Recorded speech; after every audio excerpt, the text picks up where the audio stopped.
மத்தேயு எழுதின சுவிசேஷம் முதல் அதிகாரம் 23 அவன் இதோ ஒரு கன்னிகை கர்ப்பவதியாகி ஒரு குமாரனை பெறுவாள், அவருக்கு இம்மானுவேல் என்று பெயரிடுவார்கள் என்று சொன்னான். இம்மானுவேல் என்பதற்கு தேவன் நம்மோடு இருக்கிறார் என்று அர்த்தமா. ஹல்லேலூயா. இந்த மாதம் ஆண்டவர் நமக்கு தந்திருக்கிற அந்த ஆசீர்வாதமான வார்த்தை, அந்த வாக்குத்தத்தத்தில் நாம் எடுத்துக்கொள்ள வேண்டிய ஆசீர்வாதம் இம்மானுவேல். அதுக்கு மீனிங்கும் அதோட தொடர்ந்தே வந்துட்டு, அதனுடைய அர்த்தமும் இம்மானுவேல்னா என்ன அப்படின்னு நம்ம குழம்பவோ யோசிக்கவோ தேவையில்லை. ஆண்டவரே தமிழில் நமக்கு புரிகிற மாதிரி எழுதி வச்சுட்டார். தேவன் நம்மோடு இருக்கிறார், God with us. ஹல்லேலூயா. அப்போ இந்த புதிய மாதம் பிரத்யட்சமாக தேவன் நம்மோடு இருப்பதை நம்ம காண போகிறோம். பக்கத்தில் கை கொடுத்து சொல்லுங்க, இந்த புதிய மாதத்தில் பிரத்யட்சமாக இயேசு உங்களோடு கூட இருப்பதை நீங்கள் பார்ப்பீங்க. ஏன் இந்த வார்த்தையை சொல்கிறேன்னா, நம்முடைய தேவன் காணக்கூடாதவர், அதரிசனமான தேவன். நம்ம மாம்ச கண்களால் அவர் என்ன செய்ய முடியாது, பார்க்கவே முடியாது. அல்லேலூயா. ஆனால் பாருங்க, ஒரு 33 வருஷம் இந்த பூமியில் அவரை மாம்ச கண்கள் கண்டது. ஆமென் சொல்லுங்க. தேவனை மனித ரூபத்தில் மனிதர்கள் என்ன செஞ்சிருக்கிறாங்க, பார்த்துருக்காங்க. லிட்டரலாக அவரோடு கூட இருந்திருக்கிறாங்க, அவரை நேருக்கு நேர் பார்த்துருக்கிறாங்க, அவர்கிட்ட பேசி இருக்கிறாங்க. அவர் சிலரை தொட்டிருக்கிறாரு, சிலர் அவங்கள தொட்டிருக்கிறாரு. அல்லேலூயா. சிலர்கிட்ட தனியாக பேசி இருக்கிறாரு, சிலரை சுகமாக்கி இருக்கிறாரு, சிலருக்கு ஆண்டவர் மரித்த நிலையிலேருந்து உயிரை கொடுத்திருக்கிறாரு. ஆமீன். சிலரை நேரடியாக சந்தித்து அவங்கள உற்சாகப்படுத்தி இருக்கிறாரு. ஆமீன் சொல்லுங்க பார்க்கலாம். அவங்கள பயப்படாதன்னு சொல்லியிருக்கிறாரு, விசுவாசமாருன்னு சொல்லியிருக்கிறாரு, நான் கூட இருக்கிறேன்னு சொல்லியிருக்கிறாரு. இதெல்லாம் அவர் பிரத்யட்சமாக இருந்து செய்தவைகள். அதை போல ஆண்டவர் பிரத்யட்சமாக இதை ஃபீல் பண்ண இந்த மாதம் உதவி செய்வார். நேரில் கண்ணு பார்க்கல அப்படின்னாலும் அவர் நேரில் இருந்து இதெல்லாம் செஞ்சால் எப்படி நம்மால் உணர முடியுமோ, அனுபவிக்க முடியுமோ, அப்படிப்பட்ட ஒரு சூப்பர் நேச்சுரல் எக்ஸ்பீரியன்ஸை இந்த புதிய மாதத்தில் கர்த்தர் உங்களுக்கும் எனக்கும் தருவார். அல்லேலூயா. பாருங்க, தேவன் நம்மோடு இருக்கிறார் அப்படின்னு இந்த வார்த்தை இந்த இடத்துல சும்மா சொல்லப்படலைங்க. இது தீர்க்க தரிசனத்தின் நிறைவேறுதலாக இருக்குது. நம்ம வாச்சோம் அவன் அப்படின்னு ஒரு வார்த்தை. அப்போ யாரோ ஒருத்தர் சொல்லியிருக்கிறார். அவர் யார்? ஏசாயா. ஏசாயா தீர்க்க தரிசி 7ஆம் அதிகாரம் 14வது வசனத்தில் அவருடைய தீர்க்க தரிசன புத்தகத்தில் சொல்லிட்டார், இதோ ஒரு கன்னிகை கர்ப்பவதியாகி ஒரு குமாரனை பெறுவாள், அவருக்கு இம்மானுவேல் என்று பெயரிடுவார்கள். சுமார் 700 ஆண்டுகளுக்கு முன்பு உரைக்கப்பட்ட ப்ராஃபஸி இது. இப்போ அந்த ப்ராஃபஸி ஃபுல்ஃபில் ஆகுது, அந்த தீர்க்க தரிசனம் நிறைவேறுகிறது. அப்போ இம்மானுவேல், தேவன் நம்மோடு இருக்கிறார் அப்படிங்கிற அந்த வார்த்தை இயேசு பிறந்த போது நிறைவேறியது. அப்போ இந்த மாதம் கர்த்தர் உங்களுக்கு அருளின அத்தனை வாக்கு தத்தங்களும், உங்களுக்கு சொல்லப்பட்ட அனைத்து தீர்க்க தரிசனங்களும் நிறைவேறும். இந்த மாதம் அதெல்லாம் நிறைவேறும். நம்புறவங்க நல்லா கரம் தட்டி கர்த்தரை மகிமைப்படுத்த, எனக்கு சொல்லப்பட்டவைகள், கர்த்தரால் எனக்கு உரைக்கப்பட்டவைகள் நிறைவேறுகிற மாதம் இது.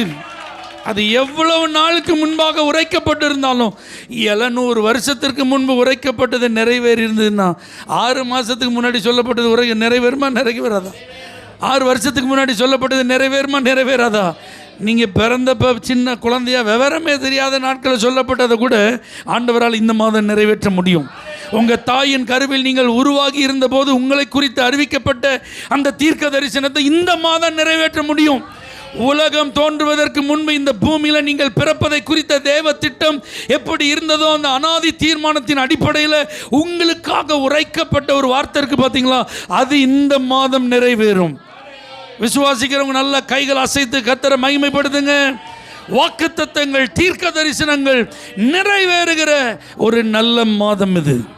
அந்த தீர்க்க தரிசனத்தில் நல்லா கவனிச்சு பாருங்க. ஒரு கன்னிகை கர்ப்பவதியாகி, கன்னி கண்டிப்பாக கர்ப்பவதி ஆகவே முடியாது. அப்போ இம்மானுவேல், தேவன் நம்மோடு இருக்கிறார்னா அது ஒரு பெரிய அற்புதம். ஒரு கன்னி வயிற்றில் அவர் பிறந்து அவர் நம்ம கூட இருந்தார்னு இந்த பூமியில் அனுபவிச்சிருக்காங்க பார்த்தீங்களா, அது உண்மையிலே அற்புதம். அது இயற்கைக்கு அப்பாற்பட்ட ஒரு காரியம். இந்த பூமியில் அதுவரை சம்பவித்திராத ஒரு அனுபவம். அல்லேலூயா. அப்போ இந்த மாதம் எங்கேயும் நடக்காத ஒரு அற்புதம் நம்ம வாழ்க்கையில் நடக்கும். எத்தனை பேர் அதை நம்புறீங்க? இயற்கைக்கு அப்பாற்பட்ட ஒரு அதிசயத்தை இந்த மாதத்தில் நம்ம பார்ப்போம். யாரு கேள்விப்பட்டிராத ஒரு அற்புதத்தை இயேசு உங்களுக்கு தனிப்பட்ட விதத்தில் செய்வார்.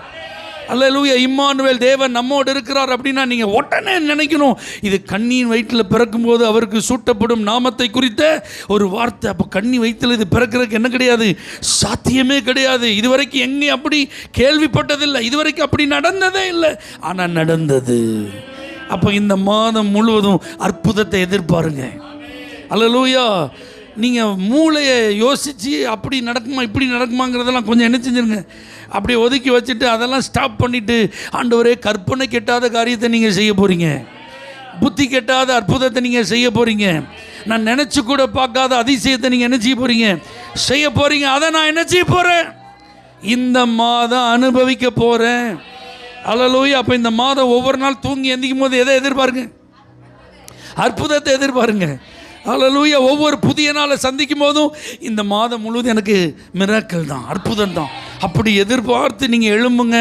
உங்களுக்கு நல்ல நல்ல ஆசீர்வாதங்கள், நல்ல நல்ல செய்திகள், நல்ல நல்ல அனுபவங்கள் அந்த நாள் முழுவதும் கர்த்தர் உங்களுக்கு தருவார். ஆமென் சொல்லுங்க பார்க்கலாம். மனிதனோடு தேவன் வாசம் பண்ண முடியாத ஒரு நிலை ஏற்பட்டு விட்டது. ஏன்னா பகலின் குளிர்ச்சியான வேளையில் ஆதாமோடு தேவன் உலாவி கொண்டிருப்பதை வழக்கமாய் கொண்டிருந்தார்.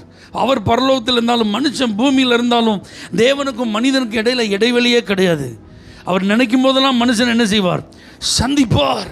ஆனால் பாவம் இந்த மனுக்குலத்தில் ஒரு பெரிய பிளவை என்ன செஞ்சுட்டு தேவனுக்கும் மனிதனுக்கும் இடையில உண்டாக்கிட்டு, இப்போ இந்த இம்மானுவேல் தேவன் நம்மோடு இருக்கிறார் அப்படிங்கிற இந்த வார்த்தை எதை காண்பிக்குதுன்னா, இழந்த உறவை திரும்ப பெற்றுக்கொள்வது. ஆமென் சொல்லுங்க பார்க்கலாம். இந்த 11 மாதம் ஆவிக்குரிய வாழ்க்கையில் உங்களுடைய உறவு தேவனோடு அப்படி இப்படி இருந்திருக்கலாம். ஜெபம் பண்ணியும் ஜெபம் பண்ணாமையும் கடந்து வந்திருக்கலாம். பைபிள் வாசிச்சும் வாசிக்காமலும் கடந்து வந்திருக்கலாம். ஆமென் சொல்லுங்க. கொஞ்ச நாள் உற்சாகமாக இருந்திருக்கலாம், கொஞ்ச நாள் உற்சாகமே இல்லாமல் இருந்திருக்கலாம். கொஞ்ச நாள் விசுவாசத்தின் உச்சகட்டத்தில் இருந்திருக்கலாம், கொஞ்ச காலம் விசுவாசமே இல்லாத ஒரு நபரை போல் இருந்திருக்கலாம். கொஞ்ச நாள் ஆண்டவரை ரொம்ப அதிகமாக தேடின ஆளாக இருந்திருக்கலாம், கொஞ்ச நாள் ஆண்டவரை தேடாத ஒரு கடின இருதயம் கூட என்ன செஞ்சிருக்கலாம், இப்படி வந்திருக்கலாம். நமக்கே சந்தேகமாக உண்மையிலே நம்ம ஆண்டவர் நம்ம கூட தான் இருக்கிறாரா அப்படின்னு சந்தேகம் கூட கடந்த காலங்களில் உங்கள் மனசில் என்ன செஞ்சுருக்கலாம், வந்திருக்கலாம். இன்றைக்கி ஒரு நற்செய்தி, நீங்கள் கவலையே படாதீங்க. நிரந்தரமாக உங்களோடு வாசம் பண்ணும்படியாக, இழந்த உறவை புதுப்பிக்கும்படியாக, மனிதன் தேவனோடு உறவு கொள்ளும்படியாக இந்த இம்மானுவேல் இந்த பூமிக்கு வந்தார். அப்போ தேவன் நம்மோடு இருக்கிறார்னா இனி ஒருபோதும் இந்த தேவனை நான் இழக்க மாட்டேன். இனி ஒரு நாள் இந்த தேவனோடு இருக்கிற உறவு எனக்கு இழக்கப்பட முடியாததாய் மாறும். ஏன்னா அதை சரி பண்ணுறதுக்கு தான் இயேசு வந்தார். அந்த பிளவை ஆண்டவர் சரி செய்தார். அந்த பிரிவினையை ஆண்டவர் ஒப்புரவாக்கினார். அந்த கோபாக்கின அந்த ஆக்கினை தீர்ப்பு எல்லாவற்றுக்கும் பதிலாக அவர் சமாதான பிரபுவாய் வந்து தேவனுக்கும் எனக்கும் ஒரு நல்ல உறவை பண்ணி செஞ்சிருக்கிறார், ஏற்படுத்தி தந்திருக்கிறார். எத்தனை பேர் தான் ஆமென் சொல்றீங்க? அல்லேலூயா. அப்போ இந்த மாதம் ஆண்டவரோடு நல்ல உறவாட போகிறோம். ஆண்டவருடைய பிரசன்னத்தில் நிறைய நேரம் கழுகுற போகிறோம். தேவன் நம்மோடு கூட இருக்கிறத நினச்சி நம்ம உடலெல்லாம் சிலிர்க்க போகிறது. அப்படின்னா என்ன அர்த்தம்? நீங்கள் தனிமையாக இருக்கிறத உணர மாட்டீங்க. எங்கே போனாலும் உங்கள் கூட யார் இருப்பா? கர்த்தர் இருப்பார். அந்த தெய்வீக பிரசன்னத்தை நீங்கள் சுமந்து கொண்டே இந்த மாதம் முழுவதும் இருப்பதற்கு கர்த்தர் உதவி செய்வாராக. ஹல்லேலூயா. அவர் நம்மோடு இருக்கிறார், சேனைகளின் கர்த்தர் நம்மோடு இருக்கிறார்னு சங்கீதத்தில் நீங்கள் வசனத்தை என்ன செய்யலாம், பார்க்கலாம். பழைய ஏற்பாட்டு காலத்தில் ஆண்டவர் பரிசுத்தவான்களை சந்திக்கும் போது நான் உன்னுடனே கூட இருக்கிறேன் அப்படின்னு சொல்லி அவங்கள தைரியப்படுத்தினதெல்லாம் பார்க்கலாம். அப்போ தேவன் நம்மோடு இருக்கிறார்னு இன்றைக்கி ஏன் சொல்கிறாருன்னா, நீங்கள் தனிமையானவர்களும் அல்ல, நீங்கள் பயப்படவும் வேண்டாம். உங்கள் கூட யார் இருக்கா? எந்த சூழ்நிலையை கண்டு நீங்கள் பயப்பட வேண்டாம். ஆபத்தை கண்டு பயப்பட வேண்டாம். சத்துருவை கண்டு பயப்பட வேண்டாம். பிரச்சனைகளை கண்டு பயப்பட வேண்டாம். வியாதியை கண்டு பயப்பட வேண்டாம். தேவைகள் இவ்வளவு இருக்குதே அப்படின்னு மலைக்க வேண்டாம். எல்லாத்தையும் பார்த்து கொள்வதற்கு, எல்லாத்தையும் சமாளிப்பதற்கு, எல்லாத்தையும் கடந்து போவதற்கு, எல்லாவற்றிலும் உங்களுக்கு உதவி செய்வதற்கு, உங்களுக்கு துணையாக இருப்பதற்கு தான் இந்த தேவன் நம்மோடு இருக்கிறார். இனி நான் மட்டும் இதை ஏன் சுமக்கணும், நான் மட்டும்தானே கஷ்டப்படுறேன், நான் மட்டும்தானே இதை சமாளிச்சுட்டு இருக்கிறேன், நான் மட்டும்தானே இதெல்லாம் பார்த்துட்டு இருக்கிறேன், இப்படி நான் மட்டும்னு ஒரு தனிமையை நினச்சி புலம்புன பார்த்தீங்களா? இந்த புலப்பமே இருக்காதபடி ஆண்டவர் மகனே மகளே நீ தனிமையாக இல்லை, நான் உன் கூட தாங்கிறத ப்ரூவ் பண்ணிகிட்டே இருப்பார். உங்கள் கூட இருக்கிறத ஆண்டவர் என்ன செஞ்சிட்டே இருப்பார்? உறுதிப்படுத்தி கொண்டே இருப்பார். எத்தனை பேர் இதை ஆமைன்னு சொல்கிறீங்க? அல்லேலூயா. அப்போ இந்த தேவன் நம்மோடு இருக்கிறார். இந்த வார்த்தை பாருங்க, தேவனுக்கும் மனிதனுக்கும் பிளவு ஏற்பட்ட போது மனிதனுக்கு கொடுக்கப்பட்டிருந்த ஆசீர்வாதங்களை அவன் இழந்து போனான். பூமியே அவன் கட்டுப்பாட்டில் தான் இருந்ததுங்க. எல்லாம் உனக்கு தான்ப்பான்னு சொல்லி ஆண்டவர் அவனை மனப்பூர்வமாக பிளஸ் பண்ணியிருந்தார். ஆனால் என்னைக்கு அவன் பாவம் செஞ்சு கீழ்ப்படியாமைக்கு இடம் கொடுத்தானோ அன்னைக்கு சாபம் அவன் மேலே வந்துட்டு, பூமி அவனுக்கு எப்படி இருந்தது? சாபமாக மாறிட்டு, அவனுக்கு எதுவுமே ஆசீர்வாதமாக என்ன செய்யலை, இல்லைங்கிற ஒரு நிலைமை. ஆனால் இப்போ தேவன் நம்மோடு இருப்பது எதற்கு? இனி நம்ம எதை இழந்துட்டோம்னு சொல்றதுக்கு இல்லை, இழந்ததெல்லாம் திரும்ப பெற்றுக்கொண்டோம் என்று கர்த்தரை துதிப்பதற்கு தான். எத்தனை பேர் ஆமென் சொல்றீங்க? இந்த தேவன் நம்மோடு இருந்து இழந்த நன்மைகளை எல்லாம் திரும்ப உங்களுக்கு தருவார். இழந்த ஆசீர்வாதங்களெல்லாம் உங்களுக்கு திரும்ப தருவார். இழந்த தேவ பிரசன்னத்தை திரும்ப உங்களுக்கு தருவார். இழந்த அபிஷேகத்தை தேவன் உங்களுக்கு திரும்ப தருவார். இழந்த கிருபைகளை தேவன் உங்களுக்கு திரும்ப தருவார். இழந்த விசுவாசத்தை தேவன் உங்களுக்கு திரும்ப தருவார். இழந்த ஜெப ஆவியை கர்த்தர் திரும்ப உங்களுக்கு தருவார். இழந்த வேதத்தின் மேல் இந்த பிரியத்தை கர்த்தர் திரும்ப தருவார். இழந்து போன ஊழியங்களை கர்த்தர் உங்களுக்கு திரும்ப தருவார். இழந்து போன பொறுப்புகளை கர்த்தர் உங்களுக்கு திரும்ப தருவார். இழந்த பதவிகளை கர்த்தர் உங்களுக்கு திரும்ப தருவார்.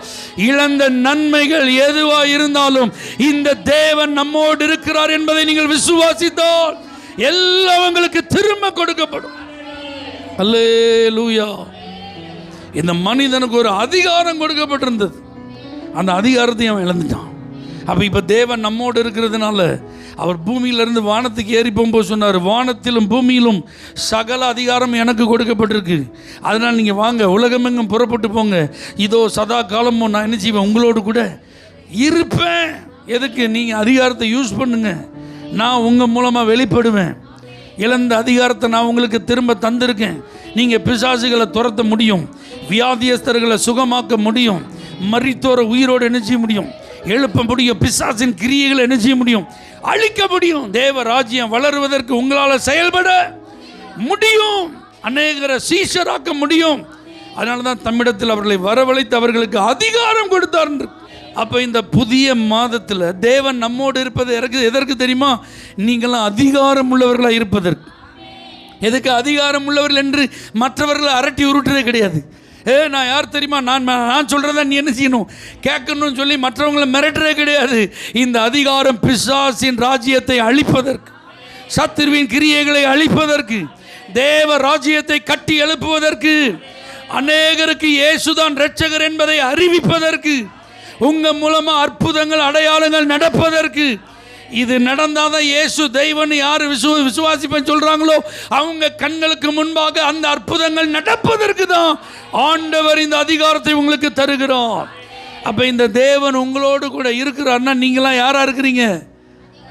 அதிகாரம் உடையவர்களாக இருக்கிறீர்கள். உங்கள் வாயின் வார்த்தைக்கு என்ன இருக்கு? அதிகாரம் இருக்கிறது. விசுவாசிக்கிறீங்களா? பரலோகத்திலே அது கட்டப்படும், பூமியில் அது கட்டப்படும். கட்டவிழ்த்தா அது பரலோகத்திலும் கட்டவிழ்க்கப்படும், பூமியிலும் கட்டவிழ்க்கப்படும். உங்கள் நாவிலிருந்து புறப்பட்டு வருகிற வார்த்தை அநேகருக்கு ஜீவனை கொடுக்கும். உங்கள் வாயிலிருந்து புறப்பட்டு வருகிற அந்த அதிகாரம் நிறைந்த வார்த்தை அநேகருக்கு சுகம் கொடுக்கும். உங்கள் வாயிலிருந்து புறப்பட்டு வருகிற அந்த விசுவாசம் நிறைந்த வார்த்தை அநேக ஆத்மாவை உயிர்ப்பிக்கும். இன்று முதல் அந்த அதிகாரம் உங்கள் வாழ்வில் செயல்படுவதாக. தேவன் உங்களோடு கூட இருக்கிறார் என்பதை அந்த அதிகாரம் வெளிப்படுத்துவதாக. அதன் மூலமாய் உண்டாகும் விளைவுகள் அந்த அதிகாரம் உங்களுக்கு இருக்கிறது என்பதை காண்பிப்பதாக. அல்லேலூயா. அப்ப இந்த ஆண்டவர் நம்மோடு இருக்கிறார். ஆமென் சொல்லுங்க. நீ எந்த ஊரில் இருந்தாலும், எந்த இடத்துல இருந்தாலும், எந்த சூழ்நிலையில் இருந்தாலும், எங்கே போனாலும் இந்த தேவன் உங்களோடு கூட இருப்பார். அவர் உங்களை விட்டு இனிமே விலகவே மாட்டார். அந்த பிரச்சனை உங்களை விட்டு இனிமே என்ன செய்யாது, விலகவே செய்யாது. அப்போ இந்த ஒரு சந்தோஷத்தை நம்ம அனுபவிக்கிற ஒரு நல்ல மாதம். ஆமென் சொல்லுங்க. அப்போ இந்த ஆண்டவர் நம்ம கூட இருக்கிறத நாமும் அனுபவிக்கணும், மற்றவர்களுக்கும் அறிவிக்கணும். அல்லேலூயா. இந்த சந்தோஷத்துக்கு என்ன காரணம் தெரியுமா? இந்த மகிழ்ச்சி ஏன் எப்படி எனக்கு வந்தது தெரியுமா? இந்த ஆசீர்வாதத்தை நான் எப்படி பெற்றுக்கொண்டேன் தெரியுமா? இந்த அற்புதம் எப்படி என் வாழ்க்கையில் நடந்தது தெரியுமா? தேவன் என்னோடு இருப்பதினால தான், இயேசு என்னோடு இருப்பதினால்தான். அல்லேலூயா. இதை சொல்லணும். அதுக்கு தான் ஆண்டவர் உங்கள் கூட இருக்கிறார். அல்லேலூயா.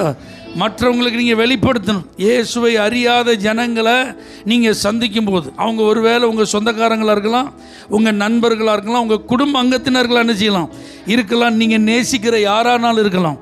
ஆனால் அவங்க கண்களுக்கு முன்பாக கர்த்தர் உங்களோடு கூட இருப்பதை இந்த மாதம் வெளிப்படுத்துவார். அப்போ நீங்கள் அதை அவங்களுக்கு என்ன செய்யணும்? அறிவிக்கணும். அதுதான் ரொம்ப முக்கியம். அல்லேலூயா. ஆண்டவர் உங்கள் கூட இருக்கிறத நீங்கள் என்ன செய்யணும்? வெளிப்படுத்தணும். ரைட் சகோதரர்கள் 1903 விமானத்தை பறக்க விட்டாங்க. பல தோல்விகளுக்கு பிறகு, பல கடினமான உழைப்பு முயற்சிக்கு பிறகு இப்போ ஃப்ளைட்டில் என்ன செஞ்சாங்க? ஆரம்ப நாட்கள் உள்ள ஃப்ளைட் இப்போ உள்ள மாதிரி கற்பனை பண்ணிடாதீங்க.